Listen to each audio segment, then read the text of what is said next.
Bonsoir à toutes et à tous. Merci à vous d'être venus ce soir pour ce nouveau rendez-vous 30 minutes avec chez Octopus. Nous sommes particulièrement heureux ce soir de vous écouter, professeur Céline Clément. Vous êtes professeur de psychologie et de sciences de l'éducation à l'Université de Strasbourg, mais également coordinatrice du Centre d'excellence sur les troubles du neurodéveloppement d'Alsace. Et vous allez aborder la question des habiletés parentales dans la gestion des adolescents. Je rappelle simplement, je vais aller très vite pour le format du rendez-vous, que vous avez 30 minutes d'intervention orale et ensuite 30 minutes de discussion avec la salle, avec des questions qui nous seront posées par les personnes qui assistent à ce webinaire. Je rappelle à toutes les personnes qui sont inscrites et qui le regardent en live que vous pouvez poser toutes les questions que vous souhaitez dans le fil de discussion au fur et à mesure. Nous les récupérons et nous les poserons ensuite à notre intervenante sur la période de questions. Voilà, je m'interromps là. Professeur Céline Clément, merci encore d'avoir accepté cette invitation. Je vous laisse la parole. Rendez-vous dans 30 minutes pour l'échange avec le public. Merci.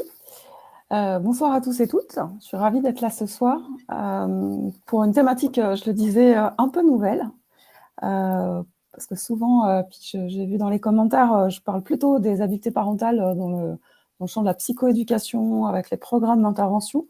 Et puis là, j'ai proposé une thématique autour de la question de l'adolescence, puisque certains le savent peut-être, je travaille aussi sur le Barclay, non, pas tout à fait le Barclay, on pourra en discuter, mais plutôt une clinique pré-ado-ado. Et donc, voilà, c'est une problématique qui m'intéresse particulièrement. Et en fait, le fil de la soirée si on peut dire, mais de ce début de soirée, pour vous mettre en appétit pendant l'apéro, c'est, je me suis dit, qu'est-ce qui me semble important de dire aux parents quand ils viennent en consultation sur ces problématiques de comportement opposant, défiant, quand on est autour d'une population pré-ado-ado. Et c'est un peu de ça, en fait, dont je voudrais vous parler ce soir. Je vais vous parler, en fait, de ce qu'on appelle la quête identitaire et finalement ce qu'on appelle maintenant la crise identitaire, plutôt que la crise d'adolescence. Et puis, on terminera, mais ce n'est pas la plus grosse part, sur la question des interventions structurées pour les problématiques comportementales. Alors, vous n'êtes pas sans savoir que l'adolescence, alors je ne vais pas refaire tout un laïus là-dessus, mais on a du mal à en délimiter les bornes. En particulier, la fin de l'adolescence, c'est toujours difficile de déterminer quand est-ce qu'on est finalement un jeune adulte. Est-ce que c'est quand on a un salaire? Est-ce que c'est quand on a quitté le domicile des parents? Est-ce que c'est quand on devient parent? La borne est un peu difficile à trouver. Puis il y a des discussions là-dessus. En revanche, le développement pubertaire, l'apparition des premiers signes pubertaires, c'est souvent ce qui nous marque en se disant, bah voilà, il y a le changement qui arrive, et c'est d'abord un changement physique qui est un signal pour l'entourage. Je vais revenir dessus après, mais il n'y a pas que les caractères sexuels secondaires qui sont au cœur du développement adolescent. On a aussi le développement perceptif et cognitif, et évidemment le développement social et affectif qui s'entrecroisent. Et c'est aussi toujours une des thématiques qui m'intéresse, c'est comment finalement les différents changements s'affectent les uns les autres, sur 3 facettes en fait du développement.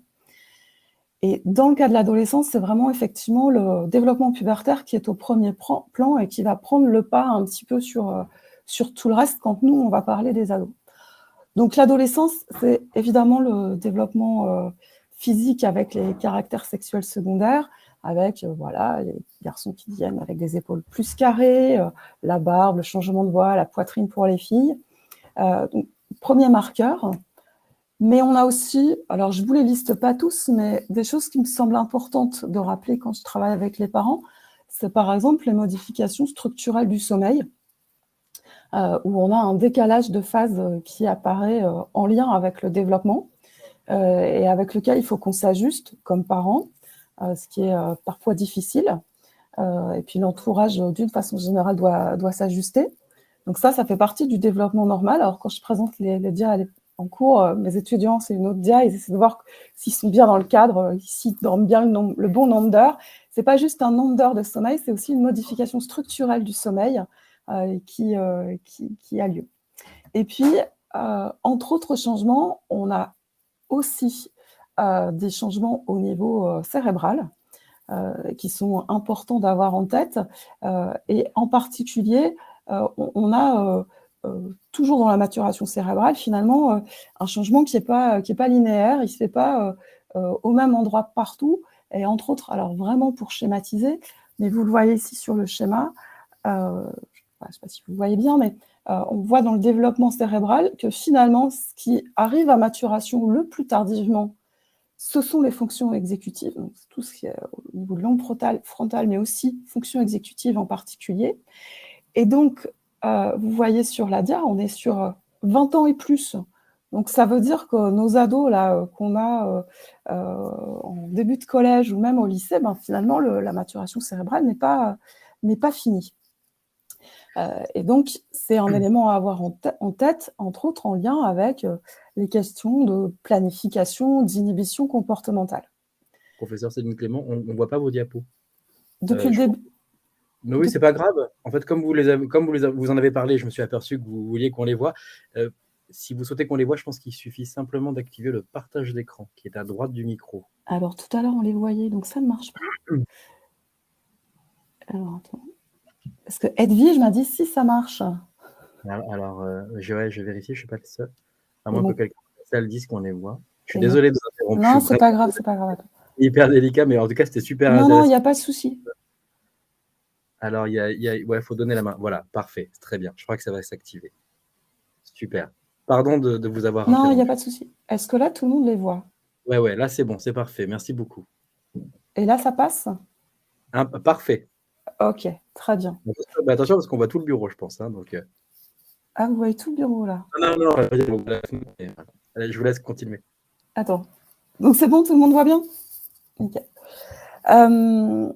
Donc, on a ces changements au niveau physique, caractère sexuel secondaire, etc., etc., au niveau du sommeil, qui sont quand même une des plaintes qu'on a souvent des parents en lien, entre autres, avec la question des écrans, et la maturation cérébrale, avec une période, vous le savez, de période sensible au niveau du cerveau, et c'est pour ça, par exemple, sur la question de l'abus de substances, on est très vigilant sur ces questions. Alors, avec ces changements, en fait, on a 40% des ados qui disent douter de leur image devant un miroir ou qui se disent tristes lorsqu'ils s'observent. Ça ne veut pas dire que ça en fait des adolescents dépressifs.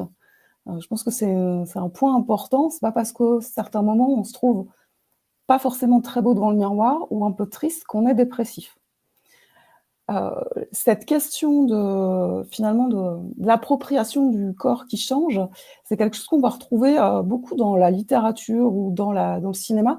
Là, je vous ai mis une image de Persépolis, le film de Marjane Satrapi, où elle décrit, alors ça, ce sont ses propres dessins, la façon dont elle a perçu son changement avec un œil trop gros, le nez trop prééminent. Donc, c'est une plainte qui est quand même assez récurrente.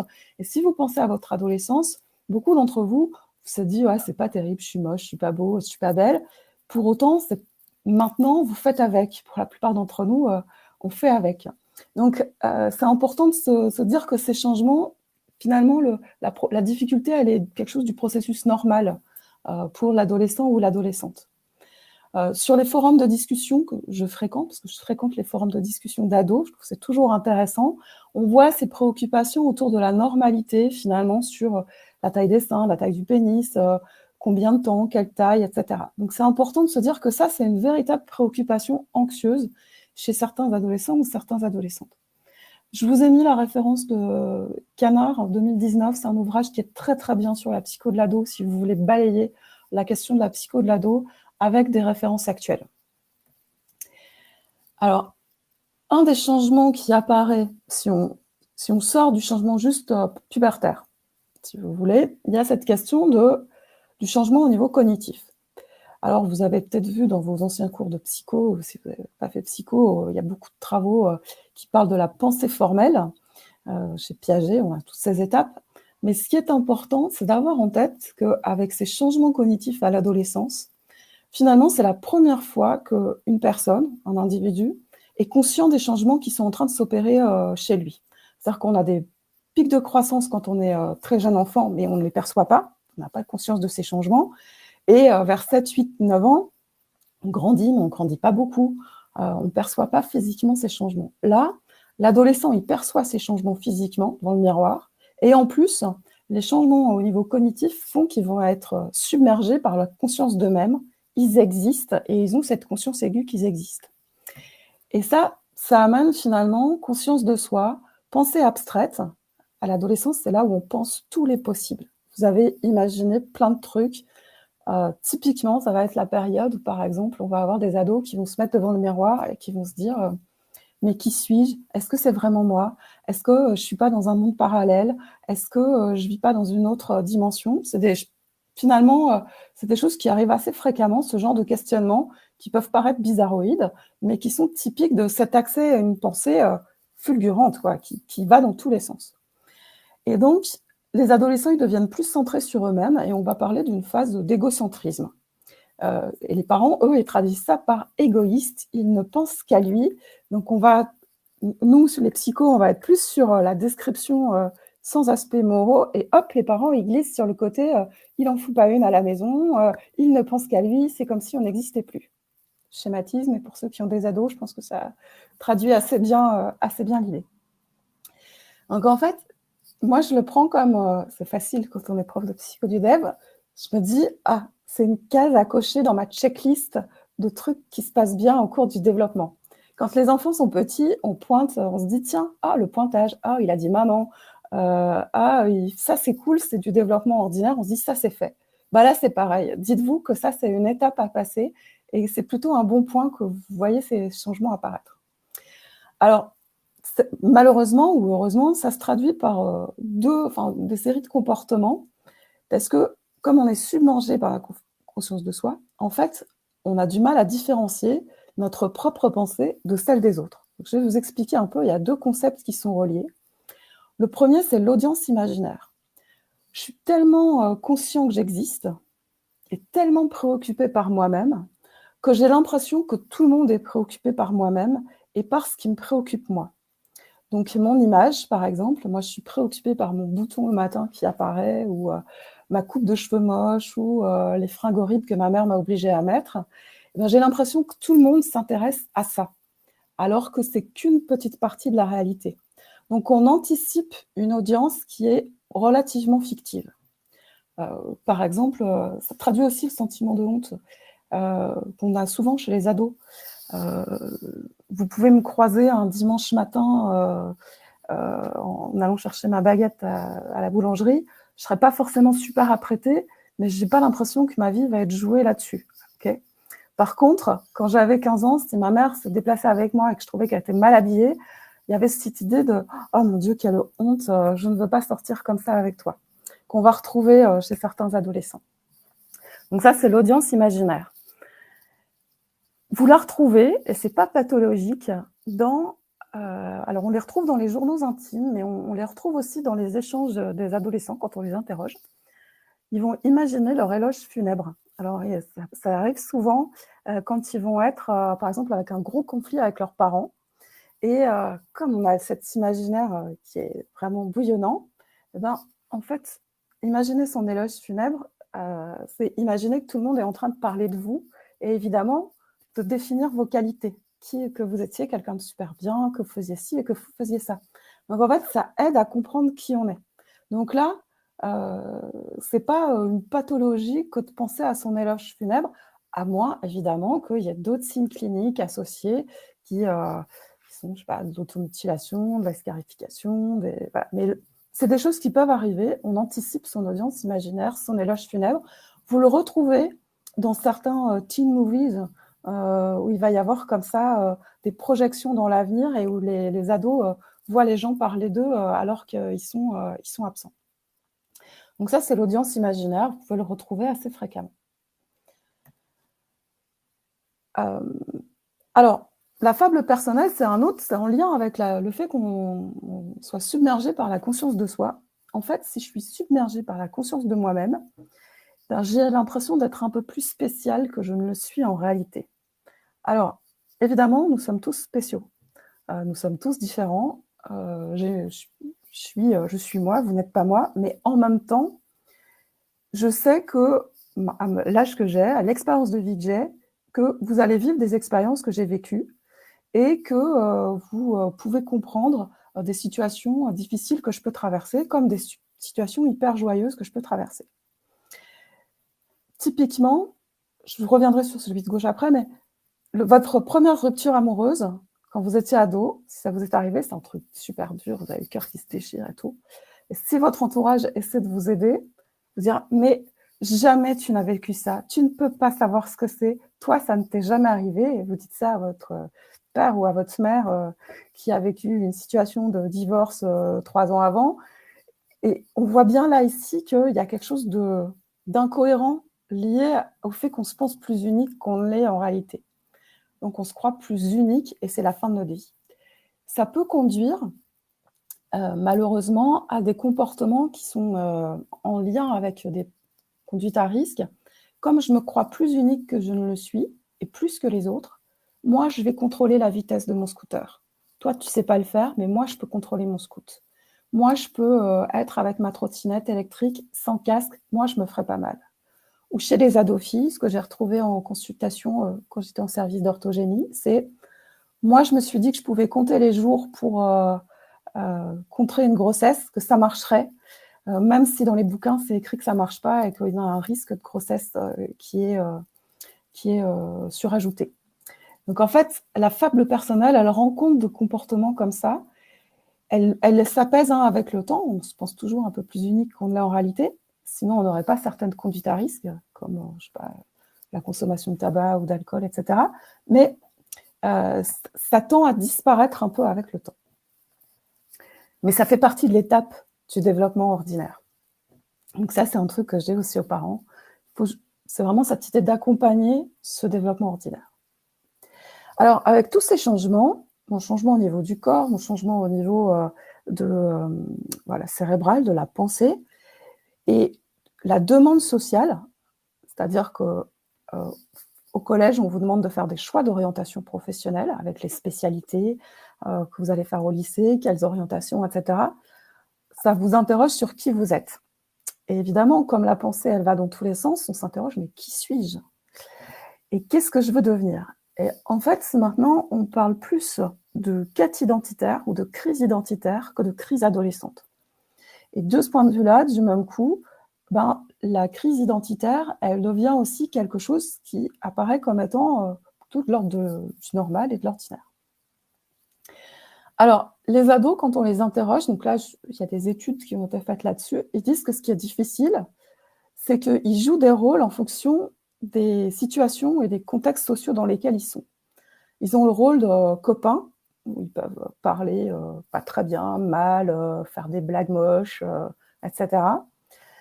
Puis ils ont le rôle d'enfants, ils sont encore les enfants, etc. Donc, je sais pas, dans les soirées pyjama, on voit nos ados ou nos pré-ados sortir quand même leur petit doudou de leur sac à dos quand vient l'heure de se coucher. Donc là, ils arrivent, ils se disent « Ok, là, je peux le sortir là ». Donc, ils naviguent entre les rôles, et ils ont du mal à se dire « Bah oui, mes parents, ils me demandent à la fois, c'est typique, de choisir mon orientation professionnelle ».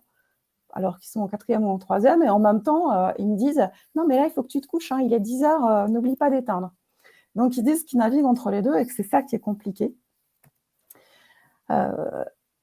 Et ce qu'ils disent, c'est que du coup, ils ont du mal à trouver qui ils sont, et pourtant, ce sont toutes les relations sociales, les pairs et la famille, qui vont nous aider à nous définir, puisqu'ils nous renvoient l'image de qui on est.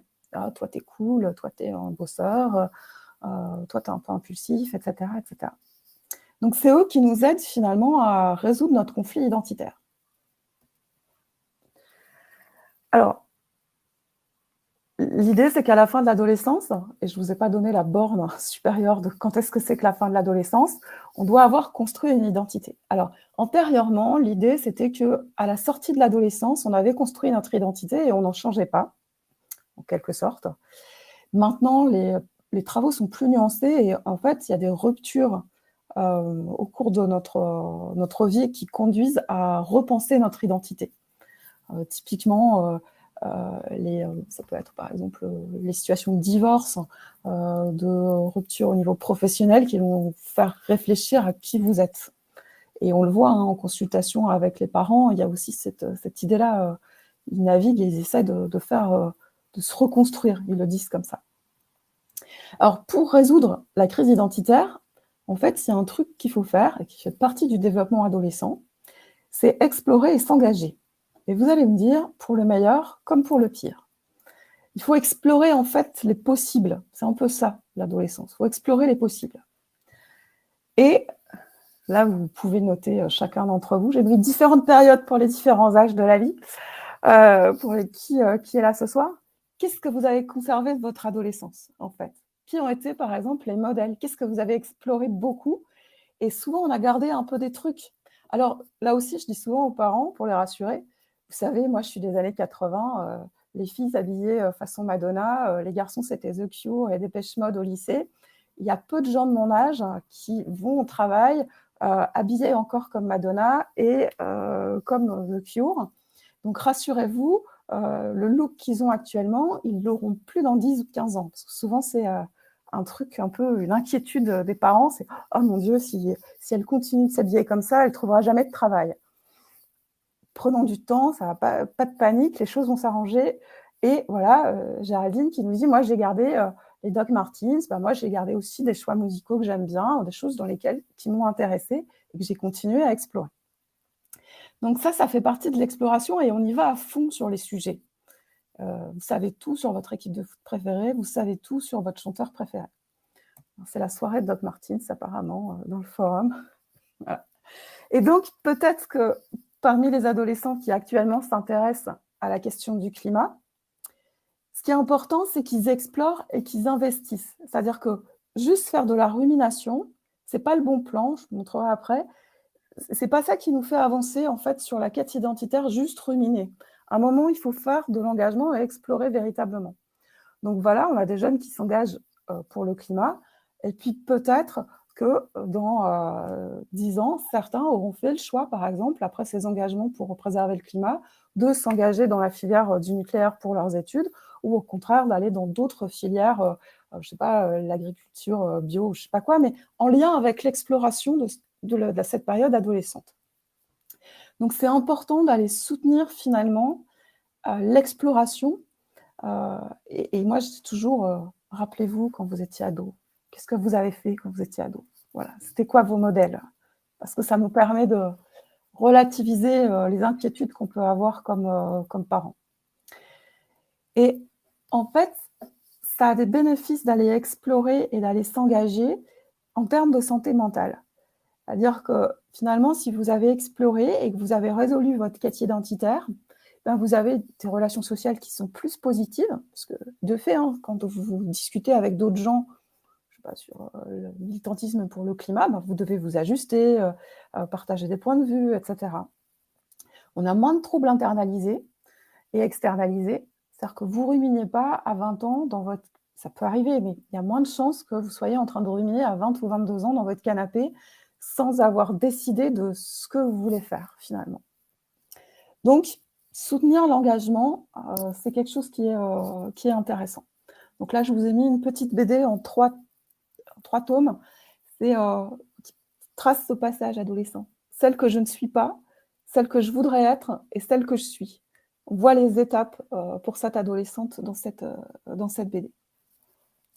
Et donc, les adolescents qui auraient un développement cognitif plus avancé, avec un potentiel cognitif plus avancé, seraient ceux qui résoudraient plus rapidement le processus de formation de l'identité, ce qui est un peu logique parce que finalement, ils vont être sans doute plus en capacité d'explorer et d'aller au fond de certaines choses et de retenir ce qu'ils ont envie de retenir. Donc, tout ça, ces passages-là, pour moi, c'est des passages qui sont finalement dans ma checklist de trucs qui se passent bien. Alors, je ne sais pas si vous avez des enfants, des ados en ce moment, vous avez la période K-pop pour certains ados, adolescentes souvent. Voilà, ça fait partie de ce que vous pourrez retenir dans 10 ans. Vos ados Là, il y en a qui s'intéressent à apprendre le coréen. Peut-être qu'il y en a qui ont appris le coréen en lien avec leurs intérêts pour la K-pop. Pourquoi pas? Donc, c'est du développement normal, mais évidemment, ça reste une quête identitaire qui nous heurte en tant que parents parce que les choix que les ados vont aller explorer, c'est pas toujours ce que les parents ils ambitionnent pour leurs adolescents. C'est-à-dire, vous n'êtes pas dit, bah, tiens, moi, mon adolescent, la K-pop, ça va être le truc fun, je vais trouver ça génialissime, ou les multiples couleurs sur ses cheveux qui changent tous les 15 jours, toutes les 3 semaines, c'est pas forcément ce qui m'intéresse le plus.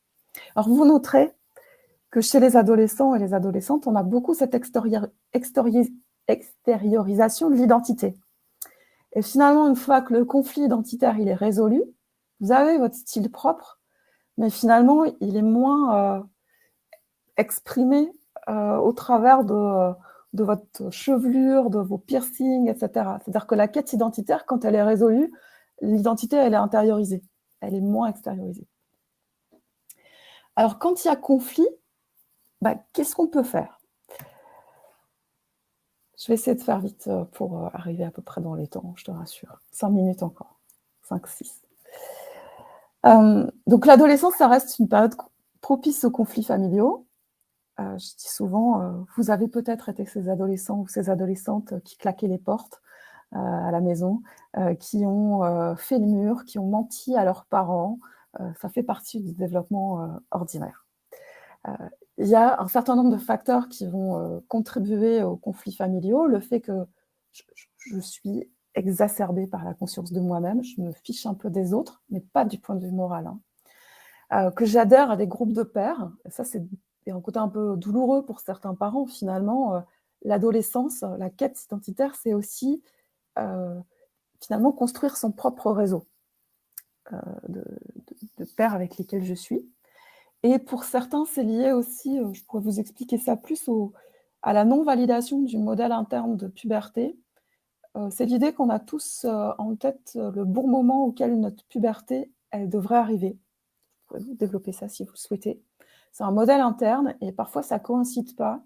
Typiquement, les personnes les plus à risque sont les jeunes filles qui ont une puberté précoce par rapport à leur groupe de pairs.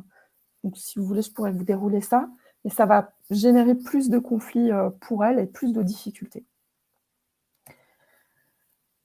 Alors, la première chose que je fais, parce que souvent la consultation, ce n'est pas non plus que des situations dramatiques qu'on a avec les parents, et c'est souvent les réassurer. Première chose, les informer sur ces changements qui sont typiques de l'adolescence, en se disant, ouais, ça c'est la checklist, ça fait partie du développement ordinaire. Alors, ça peut être plus ou moins exacerbé, mais c'est plutôt une bonne chose. Ensuite, il y a tout le travail sur la communication, qui est quand même, on va le voir sur les programmes d'intervention auprès des parents, ils ont plus 6 ou 7 ans. C'est-à-dire que là, et vous le savez, quand vous avez des ados, les échanges, ils peuvent être sans fin parce qu'ils ont les ressources en termes d'argumentaire. Donc, de fait, on ne peut plus se contenter de dire toujours c'est comme ça et c'est pas autrement. Je le dis encore, hein, mon ado sera là, elle dirait tu le dis maman. Ça m'arrive de le dire, mais j'essaie aussi de communiquer. Et un des éléments importants, c'est aussi de faire réfléchir l'adolescent sur ses choix sans jugement et plutôt le questionner. Et ils ne sont pas stupides, loin de là, même si parfois ils peuvent faire des trucs qui nous apparaissent vraiment pas adaptés, mais ça cogite. Et quand on leur dit un certain nombre de choses, sans hurler, en les questionnant et sans être trop directif, ça vient et ils reviennent après avec. Donc ça, je le dis souvent aussi. Alors ça, c'est dans le meilleur des cas, finalement, c'est plus de l'information, en fait, de la psychoéducation sur c'est quoi l'adolescence. Puis après, voilà, des conseils sur le sommeil, comment gérer le sommeil, etc., ou les écrans, voilà, ce genre de choses. Après, on a ceux qui ont des problématiques antérieures qui sont quand même présentes, avec de l'opposition-provocation, c'est quand même aussi pourquoi je travaille, et un tempérament difficile. Et pour lesquels, finalement, là, on va avoir vraiment des troubles oppositionnels avec provocation. Donc, avec des enfants opposants, défiants, qui s'opposent à tout, ça crie tout le temps à la maison, c'est vraiment toujours ce que les parents nous disent. Et avec là, le risque à l'adolescence que les parents lâchent vraiment parce qu'ils n'y arrivent plus et que ça conduise à des conduites à risque, pour le coup. Là, je vais vous décevoir peut-être par rapport à ce que je dis d'habitude, c'est qu'en fait, on n'a pas, en français ou même dans les pays anglo-saxons, vraiment beaucoup d'interventions spécifiques qui sont fondées sur les preuves où on sait que ça marche bien. Alors, vous savez, vous connaissez le Barclay, c'est un classique. Ceux qui suivent Octopus ont fait vraiment nos formations Barclay. Le programme Barclay, si vous le faites avec des ados, parce que souvent en France, on a la version enfant, moi je fais la version ado, mais on a la version enfant. Ça marche moins bien. C'est difficile parce qu'il y a des séances qui ne marchent pas, faire le time-out, le retrait. Alors, je ne rentre pas dans la polémique retrait par retrait, mais ça ne marche pas avec les ados. Le moment spécial tel qu'il est décrit, il ne marche pas avec les ados. C'est plus compliqué que ça. Les systèmes de jetons et de points, les ados, ils n'aiment pas ça du tout, ça les infantilise, très difficile. Donc, ça a des limites. On a des outils, des programmes qui sont plus sur la communication et la résolution de problèmes. C'est des choses qui existent en anglais, voilà, qui ont une certaine efficacité et qui prennent en compte, je trouve, plus la spécificité adolescente de cette question de la discussion. Alors moi, je trouve que par contre, il n'y a aucun programme qui permet de replacer la problématique adolescente. Mais moi, je suis prof de psycho du développement, donc forcément, c'est ça qui m'intéresse aussi. Alors, il y a le bouquin de Barclay, Defiant Teens, que certains peut-être connaissent. Defiant Teens, il a la vertu, en fait, de lier deux programmes à la base. Mais je vous dis tout de suite, on n'a pas plein d'évaluations, autant que le Barclay Enfant, pour dire ça marche super bien, les contenus qui marchent, c'est ça. Et en fait, c'est un peu le travers, c'est qu'on n'a pas beaucoup de choses.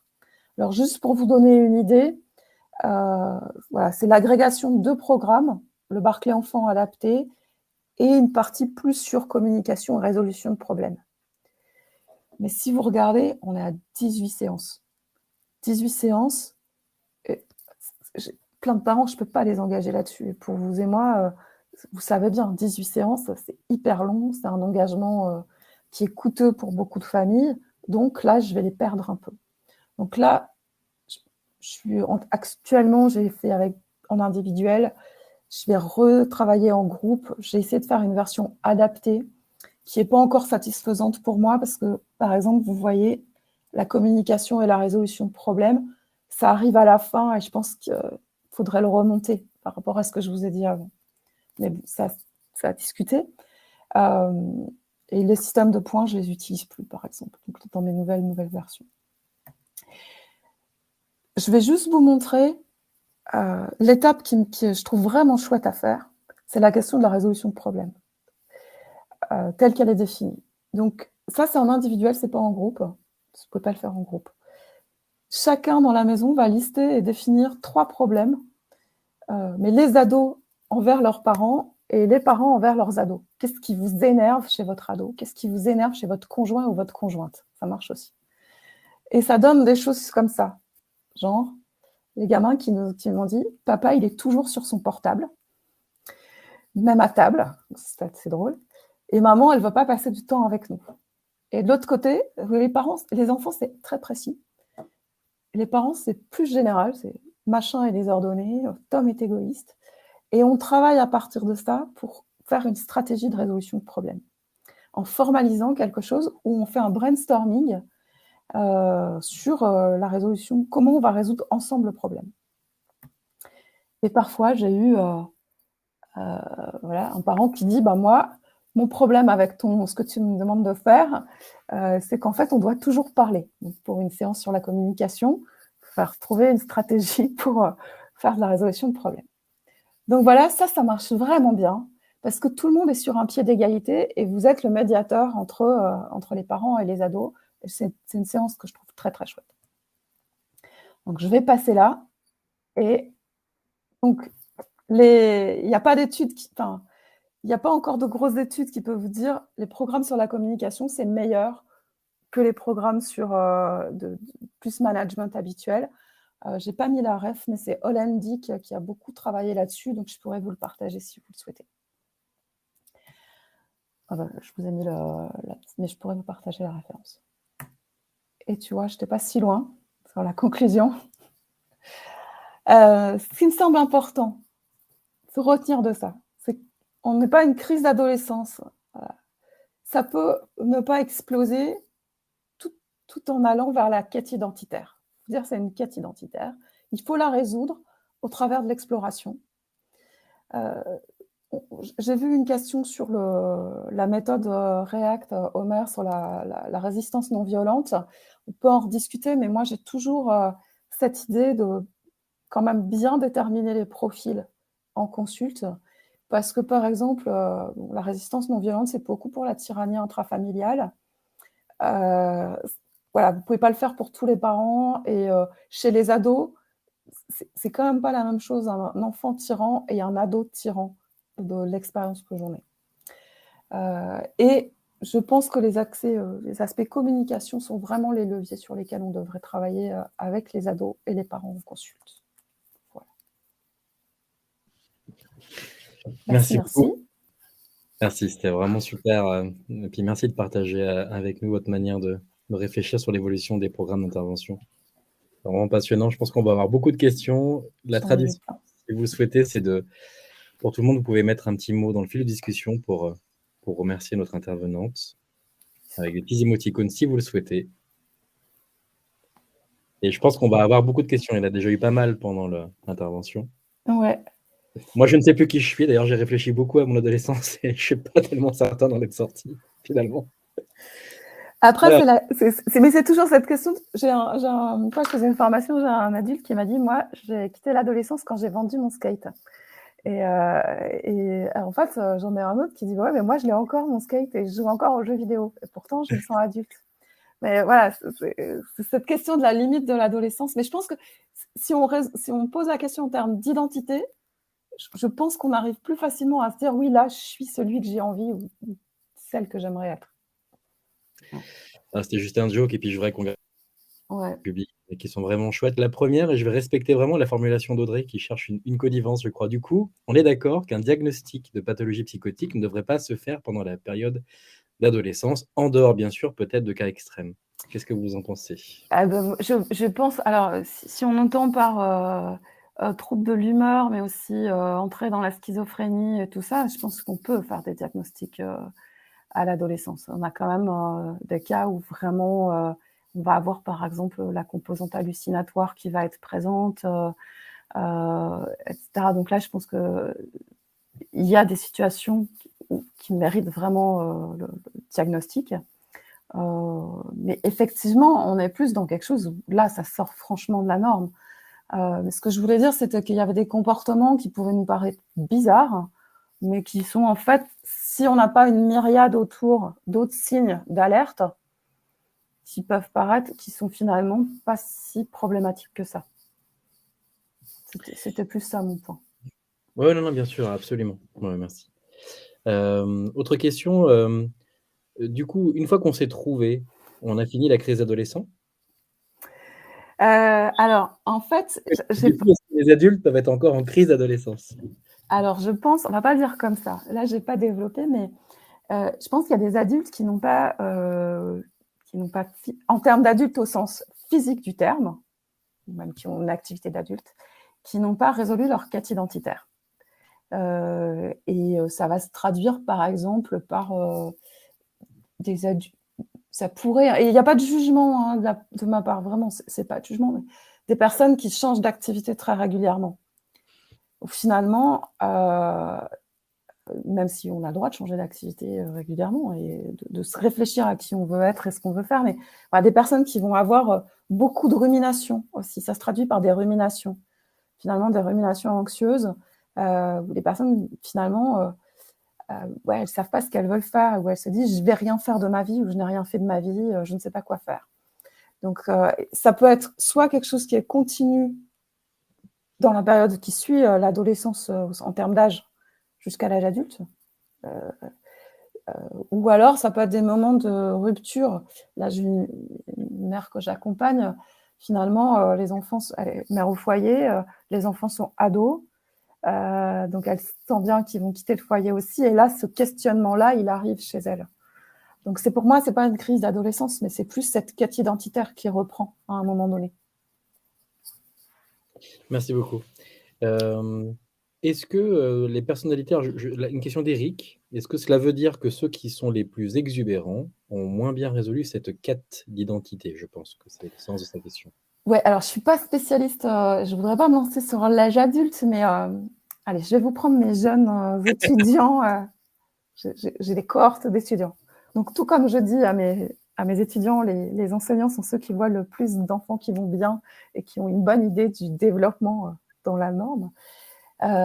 Parfois, j'ai envie, oui, de dire que l'exubérance pour des jeunes qui ont, chez moi, 23, 24 ans, etc., sans doute qu'ils sont encore dans la quête identitaire. Donc, je ne dirais pas que c'est la crise d'adolescence. J'utilise presque plus ce terme-là, en fait. C'est plus la quête identitaire. Et c'est assez marrant parce que je me suis posé... j'ai entre autres, parmi mes étudiants, vous vous doutez bien que j'en ai qui ont des couleurs de cheveux baroques qui évoluent assez régulièrement. Et là, il y en a une, entre autres, où j'ai vu d'un coup, là, la couleur de cheveux est devenue quelque chose de plus stable et ordinaire. Et je me suis dit que peut-être qu'il y avait cette résolution, mais qui est aussi liée, par exemple, avec le fait qu'il y a des demandes sociales qui jouent là-dessus. C'est-à-dire que les mises en stage professionnelles, elles nous conduisent tous à un moment donné à débarquer avec un uniforme qui est un peu différent de celui qu'on pourrait avoir de façon ordinaire. Mais pour celles et ceux qui me connaissent, là, j'ai mon petit haut noir, par exemple. Bah, c'est celui que je suis tout le temps habillée comme ça. C'est pas juste pour les présentations. Je suis un peu tout le temps habillée comme ça. Donc, en fait, ce que je disais, c'est-à-dire qu'à un moment donné, on n'a plus de temps à jouer un rôle que ça. Une question de Théa. À un moment donné, vous avez évoqué l'idée que les personnes qui avaient un bon niveau de fonctionnement cognitif, je crois que c'est la formulation sur votre diapo, Ouais. peut-être réussissaient mieux cette quête identitaire. Ouais. Donc, je pense que c'est le sens d'une question de Théa. La crise identitaire des enfants et ados à haut potentiel est-elle plus précoce? D'ailleurs, voilà. Je pense qu'on pourrait décliner la question de la précocité sur plusieurs thèmes, mais voilà. Est-ce qu'en termes d'âge, elle est plus précoce? Et bien là, je ne saurais vous dire. C'est une question que je ne m'étais pas posée en tant que telle. Je la trouve intéressante. Je ne saurais vous dire. Là, franchement, il faudrait qu'on regarde, qu'on potasse un peu, si la question a sans doute été étudiée, mais je ne saurais vous dire. Je ne suis pas sûre. En tout cas, la clinique, là, me fait dire, je ne suis pas sûre. Parce qu'il y a quand même aussi le changement, le processus pubertaire, c'est-à-dire que la manifestation pubertaire, elle joue quand même aussi sur cette quête identitaire. Donc, je ne suis pas sûre. Par contre, ce qui permet aussi de résoudre cette quête identitaire, c'est d'avoir de bonnes compétences psychosociales. Et comme je suis de celle qui dit que les enfants à haut potentiel n'ont pas forcément, c'est pas un trouble, le haut potentiel, et que globalement, c'est plutôt même un facteur protecteur et qu'on peut avoir une bonne lecture de notre environnement social, ça permet d'avoir des meilleures stratégies de résolution de problèmes, y compris dans les interactions sociales. Et du coup, je pense que ça peut jouer sur le fait de résoudre relativement plus simplement certaines spécificités de la quête identitaire. Est-ce que du coup, on peut se permettre également de penser, mais c'est peut-être un peu trop rapide, que les enfants et ados qui ont un trouble du neurodéveloppement sont peut-être plus à risque d'avoir des difficultés dans cette résolution identitaire? Alors, là aussi, je ferai parler, je n'ai pas les études en tête, mais je ferai parler la clinique, et puis votre point de vue peut être intéressant aussi, hein, parce qu'on est tous cliniciens, mais là, pour le coup, je dirais oui, ils sont plus à risque. Alors, en particulier, dans un certain nombre de cas, parce que les diagnostics ne sont pas posés, je pense au TDAH, par exemple, parce que là, j'ai des jeunes adultes en phase de diagnostic, et du même coup, savoir qui on est quand on trouve qu'on fonctionne de façon bizarre, mais qu'on ne comprend pas pourquoi on fonctionne de façon bizarre, ça n'aide pas. Et tout comme, par exemple, on consulte les parents dans l'autisme, mais dans le TDAH aussi. Des fois, ils se demandent finalement où dans le haut potentiel. Quand on a des enfants qui viennent pour un trouble anxieux et qui ont un haut potentiel, ils essaient de savoir ce qui est du fonctionnement ordinaire et ce qui est du trouble. ou de la particularité. Et donc, on arrive des fois, c'est difficile de tirer les fils. Est-ce que ça, c'est l'autisme? Est-ce que ça, c'est... Et je pense que pour les adolescents, ça doit être la même chose. La quête d'identité, elle doit être relativement compliquée quand on a des difficultés à comprendre comment on fonctionne. Ça, c'est clair. Une autre question de Jérôme. Que pensez-vous? Ah bah, vous en avez déjà parlé un petit peu, vous me dites si vous voulez redévelopper. Que pensez-vous de l'approche résistance non violente développée par Omer? Alors, pareil, je ne vais pas me poser en spécialiste de la question. Là,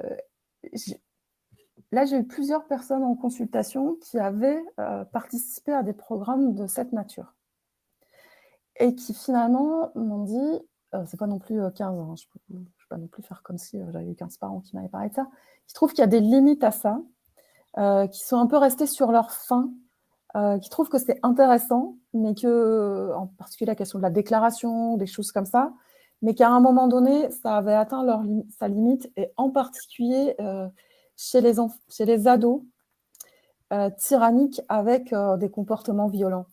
Et là, je pense que ce dont je vous ai parlé, par exemple le Barclay, qui est quand même notre truc un peu classique, ça atteint franchement sa limite dès lors qu'on a chez des adolescents, même chez certains enfants tyrans, mais des adolescents avec des comportements violents. Donc je pense que c'est pas suffisant.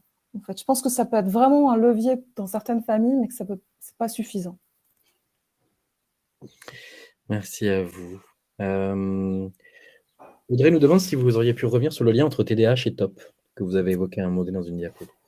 Ok, alors ça c'est un classique qu'on développe. Je dis toujours, l'opposition-provocation n'est pas le TDAH. J'insiste là-dessus. Même si 40% à peu près des enfants présentent un profil mixte TDAH, une présentation mixte, pardon, ont un TOP, c'est pas le TDAH.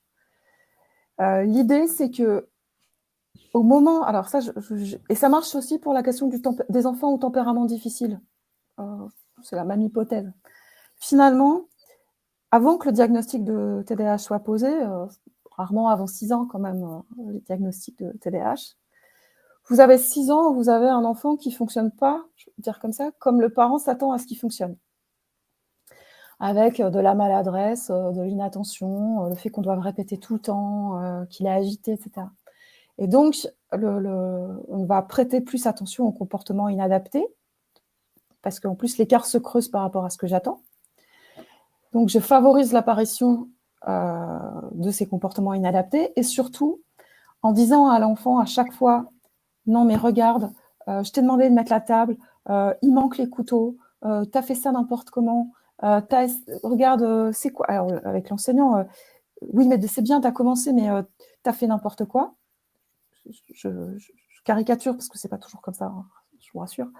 À ce moment-là, l'opposition-provocation, qui est d'abord le fait de dire, le gamin qui dit non, je le ferai pas, je veux pas le faire, ton truc. En fait, ça préserve l'estime de soi-même, paradoxalement. C'est un peu contre-intuitif, mais il sait pourquoi il va se faire disputer, c'est parce qu'il fait pas le truc. S'il essaye de faire et qu'après, systématiquement, il se fait reprendre parce que c'est pas assez, alors là, il va développer des comportements d'opposition-provocation. C'est ça l'hypothèse qui tient le devant de la scène, en fait. Avec la dimension quand même tempérament irritable. Si vous reprenez le DSM avec le TOP, il y a quand même une dimension irritabilité qui joue. Et les enfants en TDAH, ils n'ont pas tous ça. Merci beaucoup. Nous conseillez-vous le livre Defiant Teens? Est-il traduit de l'anglais? Alors, il n'est pas traduit de l'anglais. Je vous le conseille, parce que moi, je l'ai. Je trouve qu'il y a quand même des choses intéressantes. Je suis pas là pour vendre mon truc, mais comme je fais une adaptation. En fait, j'en ai déjà fait une première. J'essaye de densifier ça, puis l'année prochaine de faire une évaluation vraiment de pré-post, un truc, voir si ça marche. Donc, je vous le conseille quand même parce que je pense qu'il y a des ressorts qui sont intéressants sur les séances. Je trouve que la séance sur comment punir son ado. Vous savez, on a le retrait dans le Barclay enfant. Chez ado, ça ne marche pas. Les parents, ils nous disent qu'ils essayent, par exemple, de punir leurs ados en les privant de sorties et tout ça. Et souvent, on fait plein d'erreurs. Par exemple, ils sont consignés à la maison, mais ils ont accès aux réseaux sociaux. C'est pas très efficient. Ou alors, c'est des trucs dits sous le coup de l'impulsivité, et c'est genre, de toute façon, tu vas être puni pendant 15 jours, pas de sortie. Vous voyez, le truc, c'est trop long. Donc là, cette séance-là, je trouve qu'elle est chouette, elle est bien décrite, donc je peux vous le conseiller. Ouais, c'est pas de la littérature, hein, donc c'est pas non plus de l'anglais hyper compliqué. Hein. Merci beaucoup. Une question de Valérie qui dit que c'était très intéressant, je vous remercie. Que doit-on penser d'un adulte de 35 ans, par exemple, qui est submergé par cette conscience de soi? C'est-à-dire, est-ce que, je vais pas faire je peux pas faire de consulte de psycho ici. C'est-à-dire que on est tous quand même submergés par la conscience de nous-mêmes. Et je vais pas faire de la philosophie, mais on est tous seuls avec nous-mêmes au bout d'un moment. La question, c'est est-ce que finalement est-ce que c'est de l'égocentrisme au sens psycho du terme, c'est-à-dire cette difficulté à se mettre à la place de l'autre, y compris du point de vue de la pensée, ou est-ce que c'est l'égoïsme? Enfin, vous voyez, truc plus, voilà, c'est plus ça qu'il faut se poser comme question. Après, il faudrait que je reprenne ma biblio, mais il y a des études qui sont un peu anciennes maintenant, mais qui montraient que, je pense que c'est la faible personnelle, elle diminue plus chez les personnes qui ont un quotient intellectuel plus élevé. D'accord. Voilà. Ce qui expliquerait certaines conduites à risque qui sont plus peut-être prégnantes dans d'autres profils. Ok, merci beaucoup. Malgré le passage par tout le monde, par ces étapes de l'adolescence, est-ce que le fait qu'il n'y ait pas de crise est bon signe? Alors, si c'est marrant parce qu'on nous pose souvent la question, les gens ils disent ah mais tout se passe bien, enfin, comme si c'était finalement presque un problème qu'il n'y ait pas de crise d'adolescence.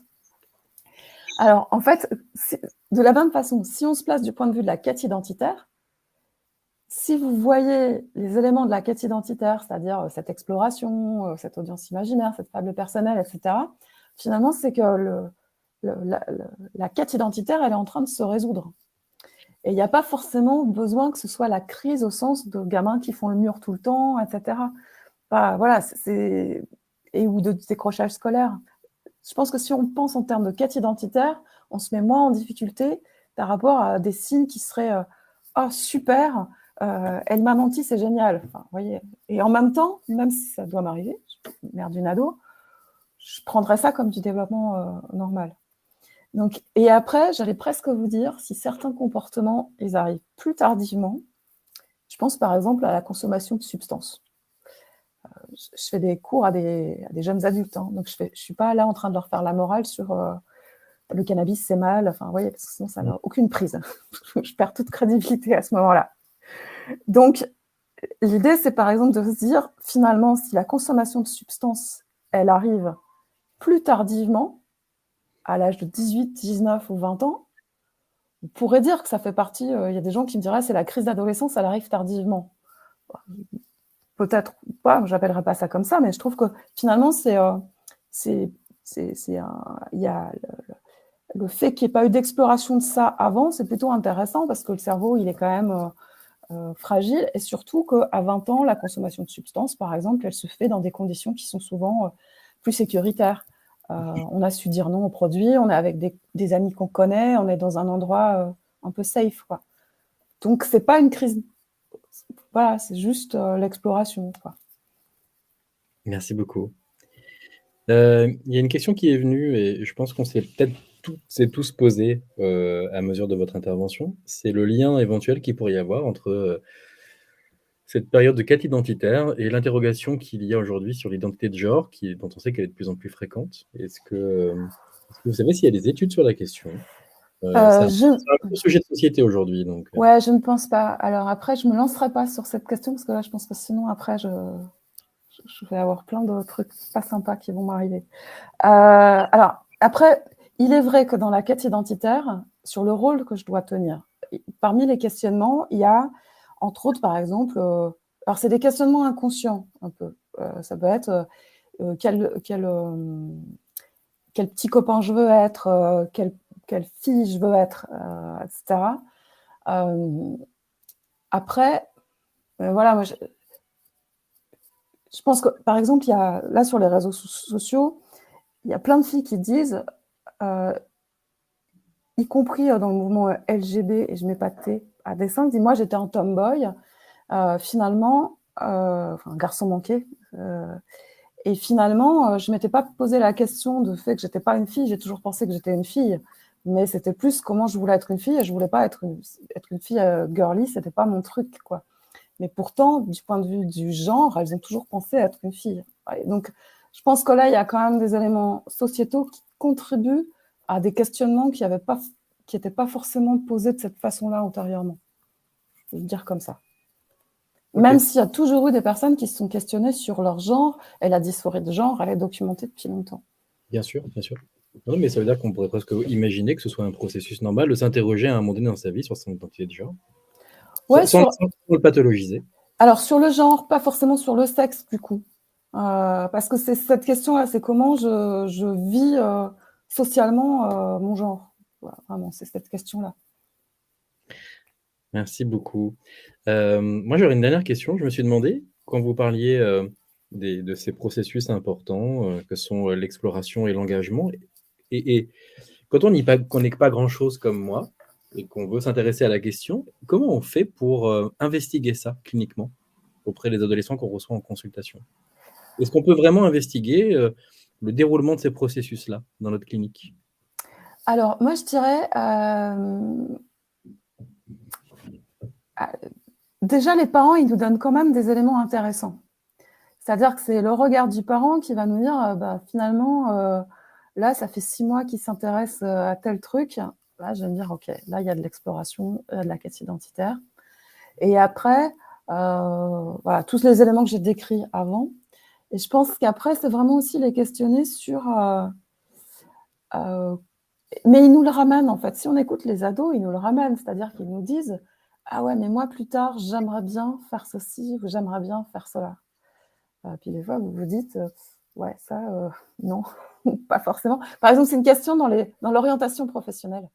Les profs, ils nous disent, mais des fois, il y en a qui nous disent, ils ont envie de faire ça et on sent bien que ça ne va pas être possible du point de vue de ce qu'ils sont capables scolairement de faire. Donc, je pense qu'après, oui, on peut les interroger sur qu'est-ce qui est difficile pour eux quand ils sont avec un tel ou avec un tel par rapport à ce qu'ils aimeraient dire ou ils aimeraient faire et qu'ils s'empêchent de faire. Par exemple, ça, je trouve que c'est intéressant parce que ça nous renseigne sur, en fait, alors c'est pas une identité multiple au sens pathologique, enfin, vous voyez, psychiatrique du terme. C'est vraiment l'idée de dire, je dois jouer ce rôle-là à tel moment. Et on sait bien que quand on joue un rôle, il y a des choses qui sont difficiles parce que je dois être sur le qui-vive de pas sortir des trucs qui vont faire qu'on va se rendre compte que je joue un rôle. Donc, je pense que c'est plus leur poser cette question-là. Dans quelle mesure tu joues un rôle? Qu'est-ce qui est difficile pour toi dans cette situation? Comment tu aimerais être? Qu'est-ce qui te plaît quand tu es avec il y en a qui disent par exemple que c'est avec leurs grands-parents qui sont finalement le plus eux-mêmes. C'est assez marrant parce qu'ils acceptent voilà, certaines discussions, des choses comme ça. Il y a une chose qui, peut-être je finirai là-dessus, qui est importante aussi, c'est parce que j'avais vu Romane qui posait la question du type d'attachement. C'est vrai que en psycho du développement, c'est quand même quelque chose qui est extrêmement important, hein, la construction des liens d'attachement. Et on sait aussi que voilà, la façon dont s'est construit l'attachement pendant l'enfance, il nous aide à explorer. En fait, un attachement sécure, c'est un peu côté contre-intuitif, c'est que ça va nous permettre d'explorer et d'aller construire d'autres liens d'attachement. Et là, je pense que ça, c'est un élément important à l'adolescence, c'est que les ados comprennent, sachent que finalement, on est là pour eux et qu'on leur permet d'explorer. Et là, en ce moment, il y a les voyages organisés qui reprennent dans les collèges et les lycées, et on voit bien ces interrogations des parents qui disent « je sais bien que je dois le laisser partir, mais en même temps, ça me fait quelque chose ». Et voilà, et c'est là où on se dit « bah oui, parce qu'ils vont être seuls, ils vont créer leur monde ». Et l'attachement sécurisé, c'est aussi ça, quoi. C'est nous permettre d'explorer de façon un peu sereine ces différentes identités qui s'offrent à nous. Merci beaucoup, ça fait un joli mot de fin. Céline Clément, merci encore d'avoir accepté cette invitation. Merci à vous, c'était chouette de pouvoir parler de ça. Merci à vous. avoir trouvé ça très intéressant. Je rappelle notre prochain rendez-vous 30 minutes avec qui aura lieu le jeudi 25 mai à 18h avec le professeur Hugo Père, qui a participé à la cohorte Eden sur l'épidémiologie du développement ordinaire et qui va aborder la question de l'intérêt de l'épidémiologie génétique dans les troubles du neurodéveloppement. Si vous ne connaissez pas les travaux de la cohorte Eden, je vous invite d'ailleurs à les découvrir d'une manière générale et ce sera l'occasion justement de les découvrir. Merci à toutes et à tous pour votre audience. Peut-être une bise spéciale à Claire qui se reconnaîtra. Et puis, une très belle soirée à tout le monde. Merci à Géraldine pour ses références bibliographiques sur le haut potentiel dans le chat. On n'a pas abordé cette question-là ce soir, donc merci d'avoir répondu, Géraldine. Bonne soirée à toutes et à tous. Merci encore, Céline Clément. Merci à vous. Au revoir. Au revoir.